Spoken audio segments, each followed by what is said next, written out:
Wednesday night at Yankee Stadium, Sparky Anderson and the Detroit Tigers in town to take on the New York Yankees. Jack Morris on the hill for the Tigers, thinking about trying out for the Pistons. Okay, maybe not. Top of the third inning, Tony Phillips, the batter, with Travis Fryman on at third base against Andy Hawkins. He'll drill this single into center field. RBI number 37 as Travis Fryman comes home to score, and it was 1-0 Detroit.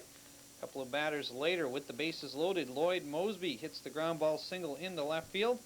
That scores Mike Heath and Lou Whitaker. That gives the Tigers a 3-0 lead over Andy Hawkins and the Yankees. And both runs came in the top of the third inning with no outs. Still in the top of the third inning with 2 outs now. Batter Larry Sheets, and Andy Hawkins still pitching for the Yankees. He'll hit the single into right field. Jesse Barfield will come up throwing as he'll go home. Cecil Fielder will score as the ball gets away from catcher Bob Guerin as he kicks it away. Also coming around to score on the play is Lloyd Mosby. So Sheets gets an RBI, his 36th of the season, and an error on catcher Bob Guerin. That made it 5-0 as Larry Sheets moved over to third base. Bottom of the third inning, Jack Morris pitching a one-hitter through 4, strikes out Roberto Kelly. That's the 100th time Kelly has struck out this season. Top of the fourth inning now, Cecil Fielder, the batter, with 2 outs and 2 on. Cecil Fielder knocks in 2 off of reliever Eric Plunk as Mike Heath and Lou Whitaker score. RBIs number 87 and 88 for Fielder. That made it 7-0 Detroit as they were cruising along in the top of the fourth inning. Bottom of the fourth inning now as Billy Connor and Stump Merrill try to keep score. Mel Hall with the swing and a miss as he sends that one away. And this fan didn't want to give up the bat as the security guards try to get it from him. They're worried about the fans at Yankee Stadium beating up on each other with that bat. But Mel Hall says, go ahead and keep it, I've got another one. Jesse Barfield came up to bat with 2 on and 1 out. And Barfield will ground into this 6-3 play. Alan Trammell's throw 1 hops, but there's Cecil Fielder with the nice backhander. Scoring on the play was Oscar Azekar. That broke the shutout. That made it 7-1 Detroit. And one more look at the great play by Cecil Fielder as he scoops this one out of the dirt on the bad throw by Alan Trammell. And Mike Heath goes after this Jim Leyritz foul ball. He goes right into the stands. He doesn't make the catch, but a great effort by Heath as the fans knock that ball around. And we'll take one more look as it's 7-1 Detroit in the bottom of the fourth inning. Should take just one more look at the nice try by Mike Heath. Well, Eric Plunk continued to struggle for the Yankees as the top of the fifth was home run derby time. Larry Sheets with the solo home run with 1 out off of Plunk. It's his 8th of the season, RBI number 37. That made it 8-1 Detroit. They weren't done yet with 2 outs, and Mike Heath up to bat. Heath will smoke this 2-run homer to center field. This one also coming off of Eric Plunk. His 6th home run of the season as Azekar leaps up for it but can't get it. RBIs number 27 and 28 as Chet Lemon was aboard. That made it 10-1. They made it 12-1 off of reliever Jimmy Jones in the top of the 6th with 2 outs. Gary Ward this time going to center field for his 6th home run of the season. A 2-run shot as Cecil Fielder was aboard, and the Tigers were smoking. Jesse Barfield added an RBI groundout to make it 12-2, and then this great catch to end the bottom of the 6th inning.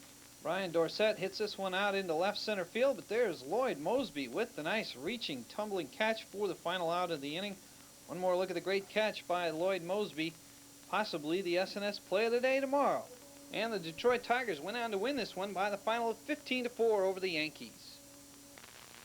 Bugs Bunny in Memorial Stadium on Wednesday night as the Orioles lose 7-4 to the Toronto Blue Jays. Dave Stieb getting his first ever win in Baltimore. The Orioles got 4 runs in the first inning but could do nothing after that. First, it's Cal Ripken picking up 2 RBIs with a single scoring Brady Anderson and Randy Milligan. That made it 2-0 Baltimore. Then later in the bottom of the first inning, Joe Orsulak picked up his 48th RBI in the year with a single to score Sam Horn. That made it 3-0 Baltimore as it looked like they would knock Steve out of the game, but he stayed in there and went 6 innings to improve his record to 14-3 on the season. Craig Worthington came up later in the inning and made it 4-0 as he singled to left field. Cal Ripken scored on Worthington's 48th RBI, and Toronto trailed 4-0 after 1 inning.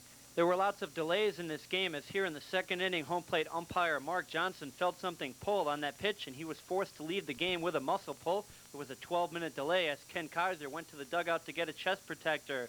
After the bottom of the second inning ended, there was another delay as Cito Gaston came out to argue between innings. And before the top of the third inning could get underway, he was sent to the showers by umpire Larry Young, who ejected him from the game. Ron Kittle sitting back and relaxing as the game took a very slow pace. A single by Manny Lee pulled the Blue Jays to within 4-1. Then in the top of the fourth inning, Fred McGriff would hit a sky shot to right field that goes over the fence. His 24th home run in the year, a two-run shot, scoring George Bell. RBI number 60 pulled the Blue Jays to within 4-3 in the top of the fourth inning. Fans getting hungry at Baltimore as this game took about 3.5 hours to complete. Here in the top of the fifth inning, Glenn Allen Hill would tie the game at 4 as he knocks Mickey Weston out of the game with a solo home run to left field. His 10th home run in the year, RBI number 24, and the game was tied at 4 in the top of the fifth inning. Dave Stieb allowed 3 hits in the first inning, but then allowed only 2 more as he left after 6 innings, picking up the victory. Here he throws a nasty curveball to Brady Anderson, ending the bottom of the 6th inning.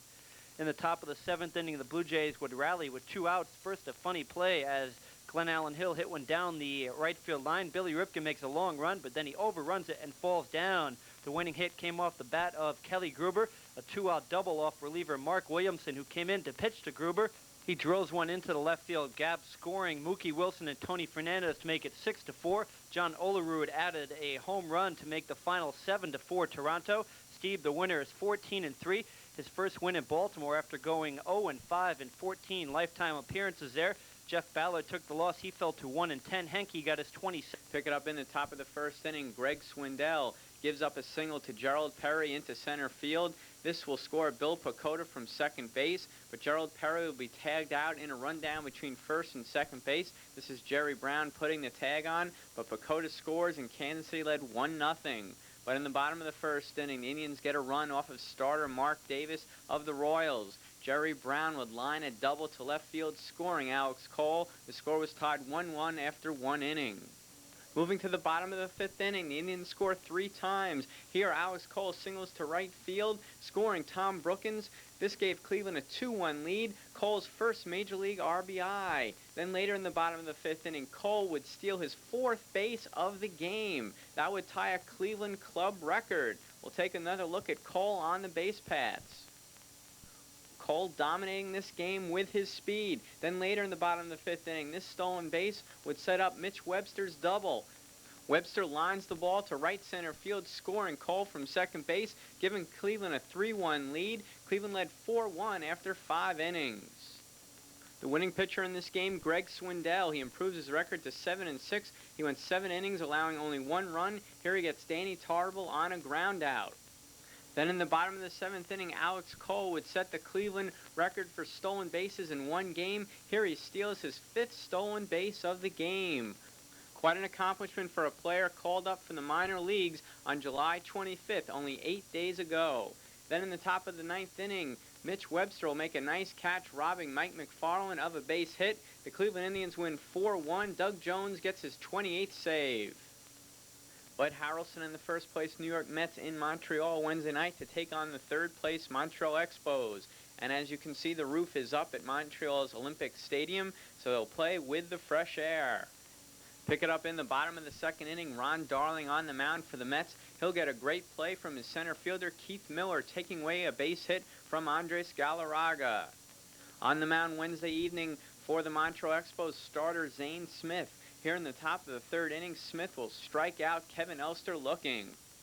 Moving to the bottom of the 3rd inning, runners on 1st and 3rd, no outs. Zane Smith helps himself. He grounds into a double play, but Tom Foley would score from 3rd base, giving Montreal a 1-0 lead. Then later in the bottom of the 3rd inning, Delino DeShields hits a ball up the middle, but Greg Jeffries makes a nice play to get DeShields at first base. Greg Jeffries, celebrating his 23rd birthday Wednesday evening, makes a fine play.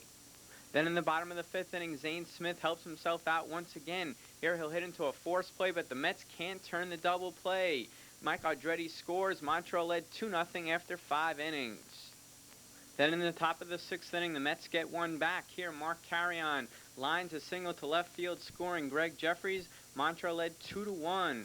But in the bottom of the 6th inning, Andres Galarraga gets all of it. He hits his 13th home run, a 2-run shot to left field. Montreal took a 4-1 lead after 6 innings. Then in the top of the 8th inning, the Mets would stage a comeback. Here, Greg Jeffries would line a single to right center field. This would score Keith Miller, and the score was 4-2.